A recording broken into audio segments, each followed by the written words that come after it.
नमस्कार, मैं हूं अनूप शर्मा। ब्रज ई अखबार में आपका स्वागत है। मथुरा बार एसोसिएशन में एक नया घटनाक्रम सामने आया है।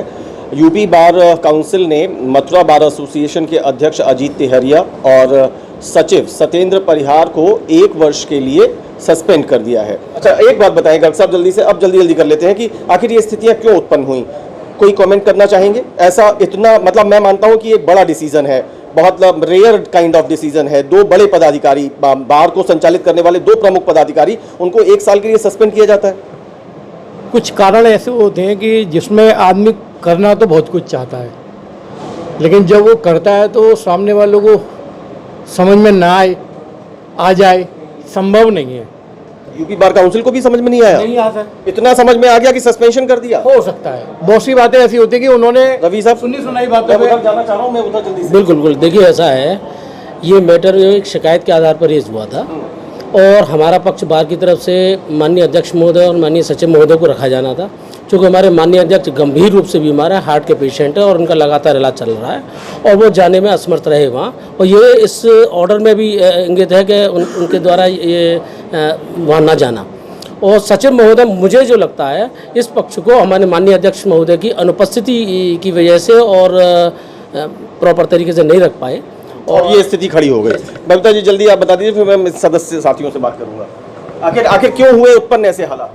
ये उत्पन्न तो इसीलिए हुआ है सर कि इसमें हमारे अध्यक्ष जी लंबे समय से बीमार चल रहे हैं और वो सही प्रॉपर तरीके से वहाँ पर जो जवाब उन्होंने लिखित में मांगे। जवाब किस चीज का देना था? शिकायतों का ना। आखिर शिकायतों के हालात क्यों बने? कुछ शिकायतें ऐसी यहाँ उत्पन्न हो गई जिसमें कुछ अधिवक्ता जो नॉन प्रैक्टिशनर है उनको निकालना, तो उन्होंने भी बहुत सारी संख्या भी बता दीजिए ना, कितनी है वो संख्या? कितनी? संख्या तो मुझे लगभग नहीं बता सकती, लेकिन फिर भी यहाँ से जो शिकायतें गई हैं उन्हीं का ही संज्ञान लेते हैं। कुछ और भी ऐसे इश्यूज थे जिनको शिकायत के तौर पर रखा गया? सिर्फ लोगों के निकाल देना ही नहीं था, उसके अलावा भी था?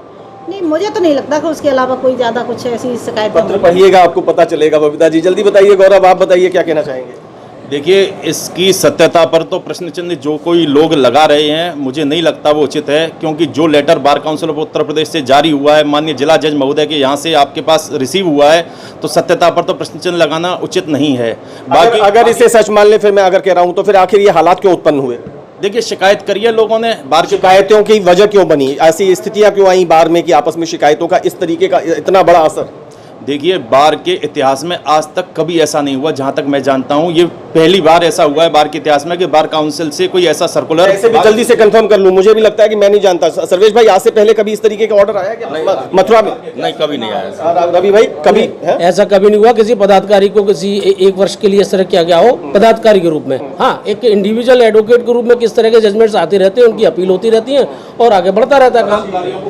अभी हमारे साथ और अधिवक्ता भी हैं। आप बताइए, इस पे कुछ कहना चाह रहे हैं? No comments.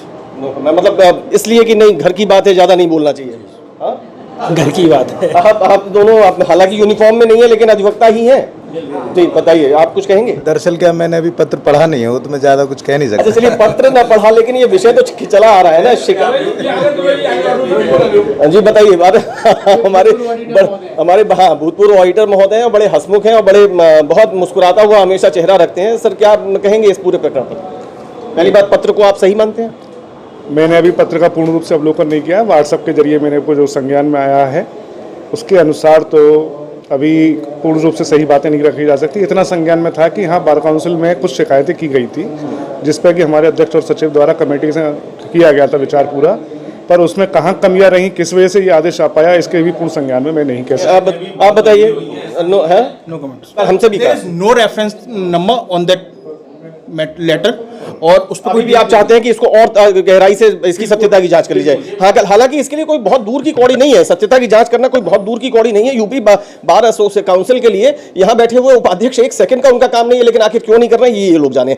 करने को तो बहुत कुछ हो सकता है, मैं नहीं कहता, मैं माफी चाहता हूं, इसको कोई पर्सनल कमेंट ना लिया जाए, लेकिन ये भी हो सकता है कि अफसर जो अचानक खड़ा हो गया है उसके चलते संभवतः उपाध्यक्ष और जॉइंट सेक्रेटरी वैसे बड़े खुश हों, लेकिन अभी बड़े अपने आप में सिंसियर दिखा रहे हैं कि नहीं अभी सब चीजें सही चलने दो। कुछ कहेंगे? आप भी यूनिफॉर्म में नहीं है लेकिन है अधिवक्ता ही, बताइए। कोई कमेंट्स नहीं कह रहा कि जो बोलेंगे रावत जी बताएं कि कुछ शिकायतें जो गई थी, तो इन्होंने क्या है कि कुछ लोगों को यहाँ से बार एसोसिएशन मथुरा से निष्कासन कर दिया गया था।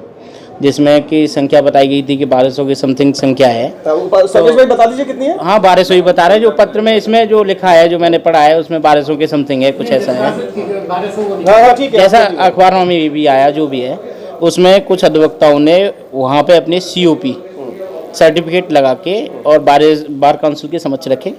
उन्होंने वहाँ पे कहा कि हमें जब COP मिला है और हम प्रैक्टिस करते हैं तो हमें किस ब्याह पे निकाला गया है, लेकिन इन लोगों ने वहाँ पे इसलिए अपना पक्ष नहीं रख पाए कि हमने इनको क्या क्राइटेरिया था हमारा, मतलब वो तर्क नहीं दे पाए कि हमने हमारा निष्कासन का आधार क्या था। बिल्कुल। इसके अलावा भी तो कुछ और भी तो एलिगेशंस हैं। और एलिगेशंस तो यही है कि और चीज़ें जो रही हैं कि साहब कोई चीज़ें वहाँ पे आगरा में कोई क्या है पता नहीं, वो मैं ज़्यादा एक्सप्लेन नहीं कर पाऊंगा उसको, पर ज़्यादातर तो यही है मेरे संज्ञान में। कुछ आप कुछ कह रहे हैं सर ऐसी कोई सूची बार एसोसिएशन मथुरा के द्वारा अभी तक जारी नहीं हुई है जिसमें एग्जैक्ट नंबर सामने आए। बिल्कुल एग्जैक्ट नंबर सामने आए। हाँ, लेकिन इतना सच है कि लोग निकाले गए हैं और उनको निकालने के समय पे जब हमें जानकारी मिलती थी तो यही था कि ये लोग नॉन प्रैक्टिशनर है और भीड़ तो बढ़ी हुई है, चुनावों में जाके वोटर के तौर पर बहुत अच्छी तरह इस्तेमाल होते हैं, लेकिन जाकर के इनका कोई वास्तव में प्रैक्टिस में एग्जैक्ट कोई रोल नहीं है। कुछ कह मैं ये कह रहा हूँ कि जो देखिए कोई भी संस्था हो वो संविधान से चलती है और संविधान में प्रैक्टिसर और नॉन प्रैक्टिसर्स के लिए जो स्पेसिफिक एक पूरा चैप्टर होना चाहिए, ऐसा मेरा मानना है, जिसमें ये लिखा हो कि हम आखिर नॉन प्रैक्टिसर किसको मानेंगे। लेकिन कुछ लोग ऐसे हैं जो नॉन प्रैक्टिशनर हैं, वो आज तक यही हैं, वो नहीं निकाले गए। मतलब निष्कासन के बावजूद ऐसे लोग हैं। बिल्कुल, मैं ऐसे लोग वो वकालत नहीं करते, वो सिर्फ वकालत नहीं करते हैं, वो आते ही यहाँ ये हैं कि हमारे चेहरे को लोग देखें और हम यहाँ रेगुलर आते हैं, वो घूमने आते हैं, घूमंतु प्रवृत्ति के लोग जो मतलब कुछ और निष्कासन हो सकते थे, वो नहीं हुए और कुछ ऐसे हो गए जिन पे आप सहमत नहीं हैं। चलिए कुल मिलाकर के है क्या जो नहीं होने थे वो हो गए और जो होने थे वो कि जो नहीं होने थे हो गए। यार ऐसे कैसे भैया, मेरी बात होता है। नहीं ऐसा कैसे, मतलब सब आप कह रहे हैं सबके सब ऐसे हो गए। कुछ लोग प्रैक्टिशनर भी हैं जिनका की निष्कासन हुआ है, कुछ लोग हैं ऐसे भी मौजूद जो प्रैक्टिशनर है, उनका निष्कासन गलत तरीके से किया। कुल मिलाकर के सिर्फ बच्चू भाई सब भी आ गए। बच्चू भाई साहब आइए, जल्दी से आ जाइए, आप भी आ गए। इनको भी देख करके मन प्रसन्न तो होता ही है। जल्दी बताइए, ये जो इस पहले तो इस आदेश के पत्र को लेकर सवाल खड़ा हो रहा है। सत्येंद्र परिहार एडवोकेट जो सचिव हैं वो कहते हैं कि मैं इस पत्र को संदेह की दृष्टि से देख रहा हूँ, इसे सही नहीं मानता। मुझे तो बहुत दुख है, जो लोग बार के सदस्यों को निकालते थे आज वही बार काउंसिल ने निष्कासित कर दिए। आप मानते हैं वो निष्कासित हो गए, पत्र बिल्कुल वैलिड है, मतलब ये बिल्कुल एक ऑथेंटिक है तो ये उनके खिलाफ मानहानि का मुकदमा करें, उनके खिलाफ शिकायत करें। ऐसा ही लगता है तो कह रहे हैं कि कहीं से निकल गया होगा, वहाँ पे बार काउंसिल को तो पता ही नहीं है कहाँ से निकला। तो भैया यहाँ पब्लिक को तो यही मालूम है, व्हाट्सएप पे घूम रहा है, सब जगह आया है। अब तो सर्वेश जी बता रहे हैं कि डीजे साहब के दफ्तर से भी आ गया, मोहर लग के आ गया। अगर डीजे साहब के यहाँ से आया तो बार काउंसिल से डीजे साहब को आया, डीजे साहब ने यहाँ रिसीव कराया। अब तो मुझे बड़ा दुख हो रहा है, इनको प्लेटों को जो कर देना चाहिए, हटा देना चाहिए। अब तो ये है ही नहीं है। अभी तो एक तो ऑडिट, आप इतनी जल्दीबाजी में क्यों है? मतलब आप इतनी जल्दीबाजी में कि अजीत तिहरिया अध्यक्ष न रहे, सत्येंद्र परिहार सेक्रेटरी न रहे, इतनी जल्दीबाजी बच्चों ऐसा क्यों? नहीं, बहुत रहे, लेकिन क्या नाम है, रहम करें। जिनका निष्कासन किया उनकी बड़ी बद्दुआएं लगी हैं, वो बद्दुआओं की वजह से इनका सभी आपके दिल में क्यों टीस है? आप कभी किसी नेमी प्रेमी को कर दिया क्या? हमारे दिल में ये टीस है, जो लोग रेगुलर आते हैं। बताइए, चुनाव लड़ने की तैयारी कर रहे हैं? नहीं, कहीं ऐसा तो नहीं कि पता चला चुनाव लड़ने की तैयारी कर रहे हो, आपके वो अच्छा, आपके धर्मपत्नी को भी निकाल दिया इनकी? वो कोई बात नहीं। अब तो ऑडिटर ये सर्वेश भाई और रवि भाई बता रहे हैं कि धर्मपत्नी को अब तो ऑडिटर का नंबर और आने वाला है। गर्ग साहब को निकालने जा रहे हैं? नहीं, निकालने नहीं जा रहे। वो ऑडिट में इतनी गड़बड़ सड़बड़ भैया, वो सबरा रिकॉर्ड में जाएगा। अगर तक इन्होंने ऑडिट अभी तक नहीं, मुझे पहले के कुछ अंश एडिट करने पड़ेंगे। अब मुझे लग रहा है कि बातचीत अब शुरू हो रही है। जल्दी इधर आओ, जल्दी बताइए, क्या ये आपको लगता है कि कहीं कुछ गड़बड़ियों के जैसे एलिगेशंस आ रहे थे, आरोप आ रहे थे, उनमें आप मानते हैं कि शायद इन्होंने लीनियंसी बरती है? ऑडिटर का क्या काम है? अब तक ऑडिट करनी चाहिए थी, उसमें लेटर में भी यही है, अनियमितताएं की गई हैं।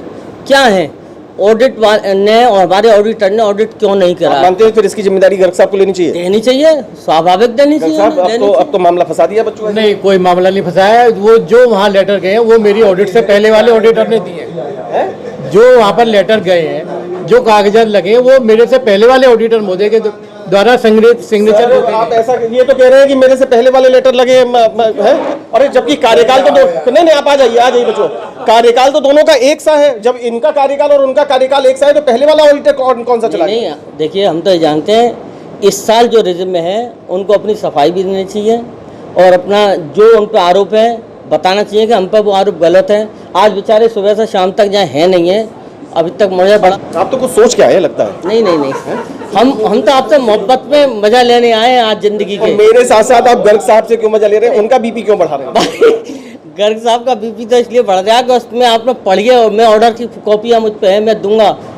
ऑडिटर मुझको बच्ची भाई साहब ने बनवाया और अब ये कह रहे हैं ऑडिटर पे आएगी। मैं इनसे कह रहा हूँ कि वहाँ जितनी भी ऑडिट रिपोर्ट गई है, मेरे से पहले बनने वाले जो ऑडिटर थे बन चुके थे, जो आमतौर पर यहाँ पर हमारे ऑडिटर महोदय गर्ग साहब जो भाषा बोल रहे हैं, आमतौर पर मैं मतलब इसको लेकर कोई यहाँ पर मैंने कहा नहीं कि कोई हम रस्साकशी कर रहे हैं या मैंने जो कह दिया वही सत्य है, वही वचन है, वही है शासन, मतलब ऐसा नहीं है। लेकिन आमतौर पर सामाजिकता में, व्यवहारिकता में ये कहा जाता है कि जिस प्रकार की भाषा इन्होंने बोली है वो कहते हैं सरेंडर कर देना। ऐसा है, ऑडिट जो हमारे यहाँ होता है ना, साल की साल होता है। ऐसा नहीं है हर दिन ऑडिट होता हो, हर हफ्ते होता हो, हर महीने होता हो। हमारी बार की संस्था का जो ऑडिट होता है, ऑडिटर महोदय पूरे साल का एक ऑडिट करके फाइनल जिस दिन हमारे यहाँ एजीएम होती है उससे पहले अपनी ऑडिट रिपोर्ट को तैयार करते हैं और वो एजीएम में रखी। अगर समय समय पर कहीं कोई लूपहोल्स आ रही है, कहीं कोई आरोप आ रहे हैं, तो उस पर संज्ञान लिया जाना भी है। संज्ञान लिया जाएगा तो वो इंटरनल मैनेजमेंट होता है, तो उसका ये थोड़ी आपके पास आई थी, आपके पास कुछ ऐसे आरोपों के स्वर आए थे? ऐसा मेरी जानकारी में नहीं, लेकिन वो जो लेटर मांगे गए थे वो उन्होंने पिछली 3 साल की कार्यकारिणी मांगे गए थे। तो हमारा कार्यकाल तो अभी 4 सितंबर को खत्म होगा, तो हमारी ऑडिट रिपोर्ट तो 4 सितंबर को प्रस्तुत होगी। अच्छा, आप उसकी तैयारी कर रहे हैं? हाँ बिल्कुल कर रहे हैं। आपको लगता है कि आप, हालांकि ये शायद मुझे लगता है गोपनीय होगी, आप अभी उसमें बहुत कुछ तो नहीं बताएंगे, लेकिन आपको लगता है कहीं कुछ कमियां हैं वो आपके वो चलती, आप अपनी कमियां तो देखिए बहुत सारी होती हैं, लेकिन उसमें कोई नजरअंदाज भी किया जाता है। नजरअंदाज किया जाता है? बहुत सारी होती है, नजरअंदाज किया जाता है। भाई कुछ एक कमियां ऐसी होती है जिसमें साहब आप ये क्या कह रहे हैं सर? आप हाँ, अच्छा नहीं, चलिए खैर, बस जल्दी से बताइए। यहाँ ऑडिट को लेकर के बच्चू भाई साहब ने काफी बातें कही, गर्ग साहब ने उस पर अपनी बातें, अपने पक्ष रखा है, रवि भाई ने भी बताया। निष्कासन को लेकर के काफी मुखर होकर कुछ लोग बोले हैं। क्या उस समय आप अध्यक्ष महोदय, सचिव महोदय से सहमत थे बतौर उपाध्यक्ष? नहीं, निष्कासन हुआ ही नहीं। अब ये मतलब जो बात है एक बनी हुई बात है, एक कोई भी ऑफिशियल ऑथेंटिक सूची नहीं निकली? नहीं है कोई नहीं। अभी हमारा फीस जमा हो रही है, अब जो भी रह गए हैं जी। निष्कासन नहीं है, वो अध्यक्ष जी के द्वारा जो पहले वोटिंग राइट खत्म करना नहीं, बिल्कुल। अब इनको ये जानकारी होगी, मेरी जो जानकारी संज्ञान में किसी भी आदमी मतलब हमारे प्रैक्टिशनर वकील का कोई भी फीस जमा करने से रह गया उसको जमा करवाई जा रही है। तो अभी इस समय मौजूद है मथुरा बार एसोसिएशन के कार्यालय में। बातचीत शुरू हुई थी उस पत्र को लेकर के जो बताया जा रहा है कि यूपी बार काउंसिल की तरफ से निकाला गया, और उसमें आदेश है, बहुत सारी उसमें डिटेल्स है, लेकिन उसमें फाइनल जो पैरा है उसमें ये आदेश है कि मथुरा बार एसोसिएशन के अध्यक्ष एडवोकेट अजीत तिहरिया और सेक्रेटरी एडवोकेट सत्येंद्र परिहार को 1 वर्ष के लिए सस्पेंड किया गया है। हालांकि मैंने बताया कि एडवोकेट अजीत तिहरिया साहब से बात नहीं हो पाई और एडवोकेट सत्येंद्र परिहार ने ये कहा कि वो इस पत्र को सही नहीं मानते, इसे फेक मानते हैं और इसे विरोधियों की उन्होंने साजिश बताया। यहाँ आकर के हमने स्थितियों को जानने की कोशिश की है। चीज़ें बड़ी उलझी हुई सी हैं। इसकी 2 वजह हो सकती हैं। एक तो वास्तव में सभी तथ्यों की सही तौर पर जानकारी ना होना, और एक ये कि अभी घर की बात है, घर में देख ली जाएगी, कुछ भी ऐसा ना बोलो जो बाद में कहीं जाकर के नज़ीर बन जाए और उसमें दिलों में खटास आए। संभवतः कुछ इसी प्रकार का मिला जुला स्वरूप निकल रहा है। लेकिन एक बात काफ़ी हद तक तय नज़र आ रही है। हम इसके लिए न तो अधिकारी हैं जो हम इसमें कुछ कह सके, इसका निर्धारण या तो यूपी बार काउंसिल करेगी या बार एसोसिएशन करेगी, लेकिन अभी भी ये माना जा रहा है कि ये जो पत्र है ये सही है। यहाँ बैठे हुए पदाधिकारियों ने, अन्य बार के सदस्यों ने भी ये माना। क्यों? क्योंकि उनका कहना है कि ये पत्र आज बार एसोसिएशन मथुरा के दफ्तर में उपाध्यक्ष या अन्य पदाधिकारियों को डिस्ट्रिक्ट जज महोदय के कार्यालय से रिसीव करवाया गया और उसमें वहाँ की मोहर भी है। तो स्वभाव और हाथ कंगन को आरसी क्या, पढ़े लिखे को फारसी क्या, अगर ये चाहे तो ये बस कुछ सेकंड्स का भी एक छोटा सा टास्क हो सकता है जहाँ पर इस पत्र की सत्यता और इसकी गंभीरता या इसका ऑथेंटिकेशन प्रूव हो जाएगा। कुल मिलाकर के इसके बाद महत्वपूर्ण सवाल यह है कि आखिर ऐसा हुआ क्यों।